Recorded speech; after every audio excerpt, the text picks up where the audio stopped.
All right, this week, Republicans on the House Homeland Security Committee released an interim investigative report that accuses DHS Secretary Alejandro Mayorkas of deliberate dereliction of duty.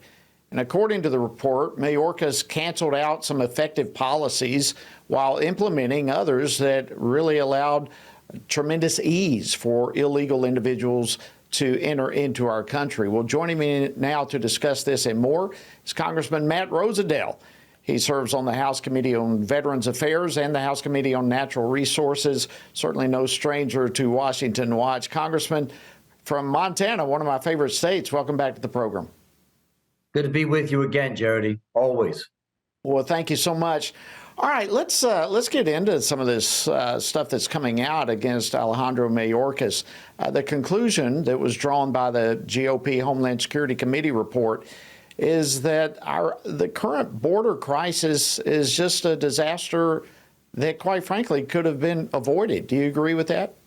I absolutely do. I started talking about this very soon after Secretary Mayorkas was confirmed by the Senate, and he started making statements about just allow my plan to work itself out. I do have a plan. When a lot of people were asking, what is your plan for the border? We can already see an increasing amount of illegal immigration taking place.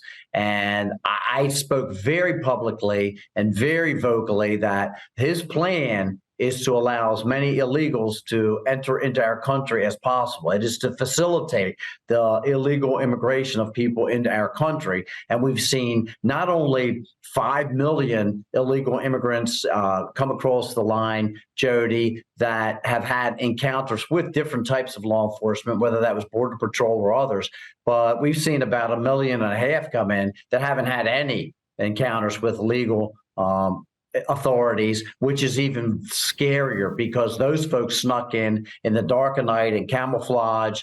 And what kind of a hardened criminal do you need to be when you can go to Eagle Pass, Texas, as an illegal immigrant from any nation on earth, quite frankly, throw your hands up, walk in, receive a new set of clean clothes and a bus ticket to go anywhere that you would like in the country. So what kind of hardened criminal do you need to be to actually sneak in? And we've had about 1.5 million of that.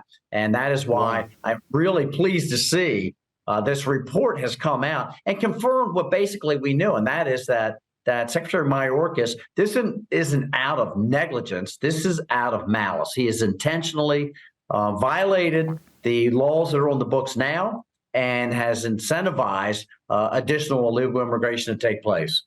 Okay, let's go down that path. I think that's well said, and it brings up a point that demands attention.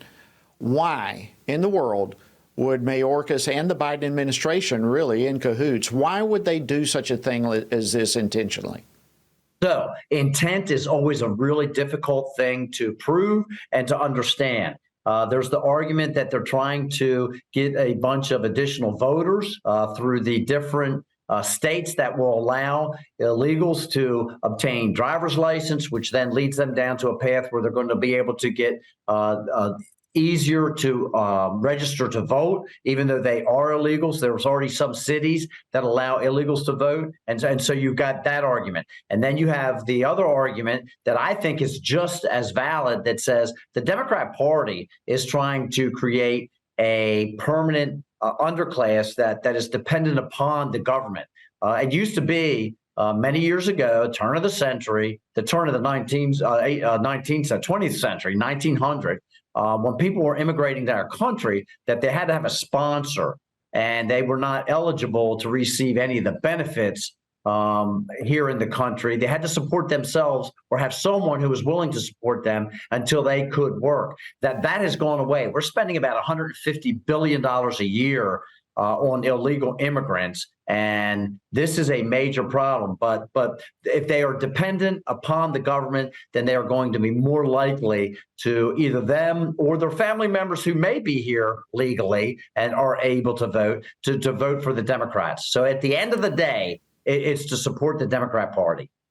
Well, it's just nefarious the way this is all unfolding. And you and I both have been to the border many times. And the effects of this policy is devastating. It's absolutely devastating. Now, Let me ask you this, and then I want to transition real quickly in the short time that we have remaining. But Homeland Security Committee Chairman Mark Green appears, at least as of now, not quite ready to call for the impeachment of Mayorkas. But speaking of impeachment, I'll be speaking with Congresswoman Lauren Boebert here in the next segment, and she has called for impeachment of the president. What are your thoughts on that? Look, the president, now we are starting to get enough information that shows that he has been compromised not only by China, but also by the Ukraine and with his son and Burisma and the transactions that are taking there.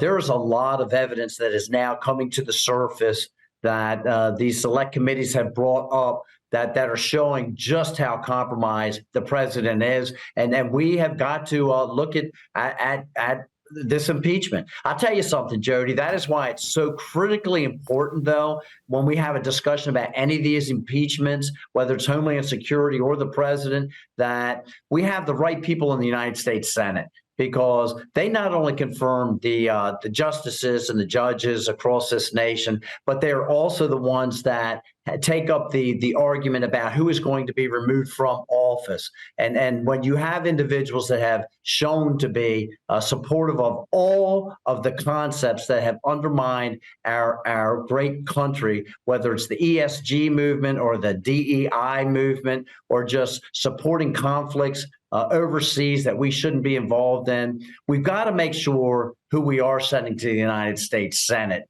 and that they're not just going to be a, no offense, but a yes man for Mitch McConnell. Yeah, and listen, all honesty, that applies to the House of Representatives as well. I mean, elections matter across the board, but your point is extremely well taken with the responsibility that the Senate is going to play, not only on a potential impeachment of Mayorkas, but the president or whatever. And there's a huge difference. We make the recommendations, and then they are going to make the decision about if someone is removed or not. That's right, and it all is extremely important. And I wish I had more time, Congressman, that I don't. Is running out. But thank you so much, as always, for joining us on Washington Watch. Grateful to have you.